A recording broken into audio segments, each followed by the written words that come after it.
Hi guys, so today we're taking notes on section 3.10 called linearization. The good news is you actually know this section. It's nothing new because it turns out linearization is just a fancy word for tangent line. If you know how to find the equation of a tangent line, then you know linearization because they are one and the same. So if you look up the section in our book, you're going to see this very interesting looking equation. It says L of x, that stands for linearization, equals f of a plus f prime of a times x minus a. So you're going to say, well, what is this formula? Actually, this is a tangent line. Think of L of x as y. Subtract f of a to the other side, to the left side. F prime of a, everyone should know that means slope, so that's our m, x minus a.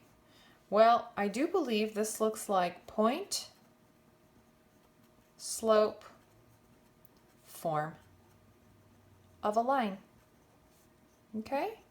So, turns out this equation is actually point, slope, form. It's literally got a point,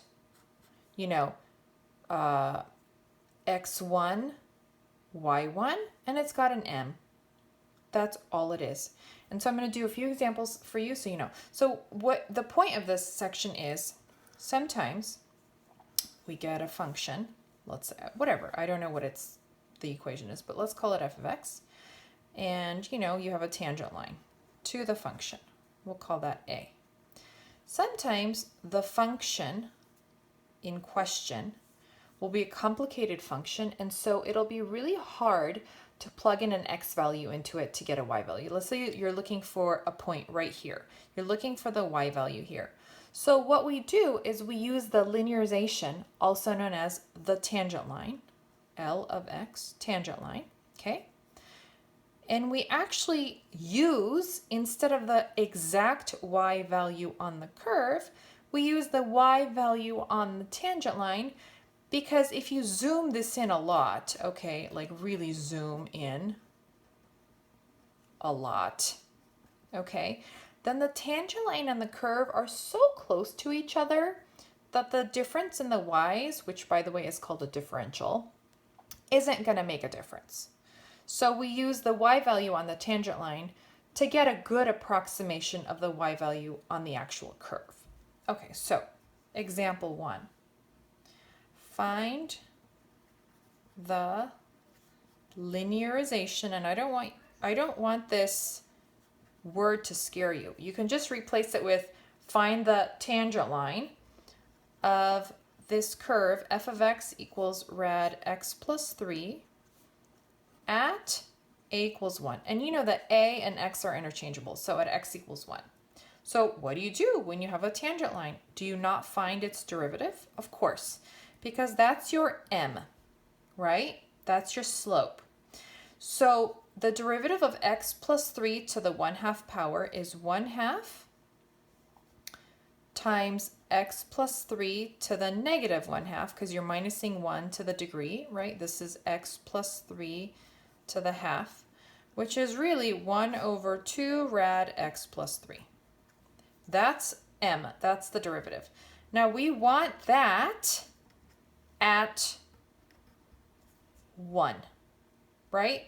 At x or a, same thing, equals 1. So you plug in a 1, you get 1 over 2 rad 1 plus 3, which is 1 over 2 rad 4, which is the same as 1 over 2 times 2, which is 1/4. We found this part of the formula, the m. Now we need a point, right? We need a point for point slope form. The point's going to be 1, comma, and then you plug a 1 into your equation, f of 1, not the derivative, but the actual original. So that's going to be 1, comma, if I plug in a 1, it's rad 1 plus 3, which is rad 4, so 1, comma 2. All right, here I go. If I hadn't even heard of the word linearization, and I asked you, one test to go to find the equation of the tangent line, this is what I would see. Y minus 2 equals parentheses slope which is 1/4. Sorry, I didn't mean to say equals parentheses. I meant to say equals 1/4 parentheses x minus 1. And so if you kind of convert that into slope-intercept form, you get y equals 1/4 x. I'm going to distribute the 1/4. What is that? Minus 1/4, and then I'm going to add a 2. So that's y equals 1/4 x. What's 2 minus 1/4? I believe that is 7/4. Okay, and instead of y, now they use L of x. Just to make it fancier, L of x is equal to 1/4 x plus 7/4. Now, that was part A of the problem. Part B, use the linearization to, what do I want to do here? To find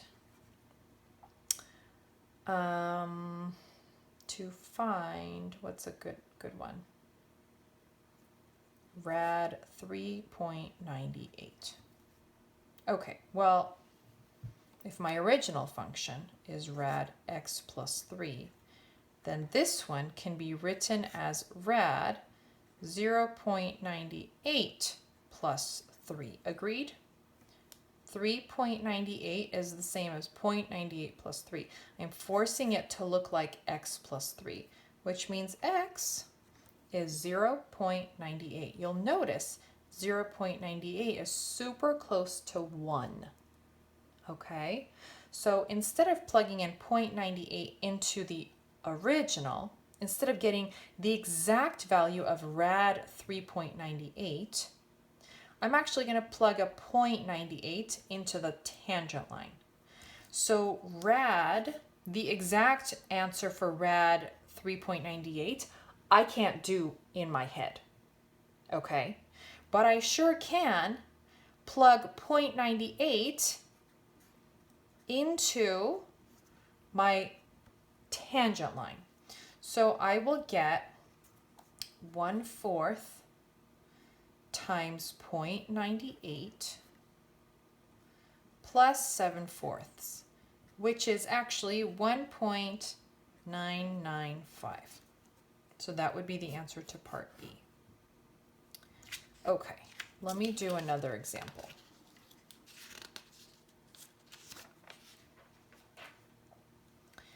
Two, find the linearization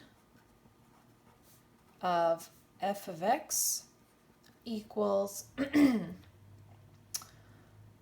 x cubed, okay, at x equals 2.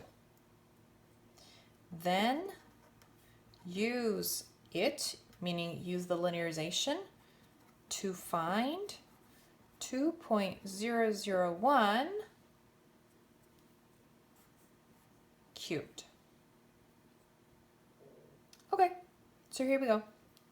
We need the derivative, which is 3x squared. We need the derivative at 2.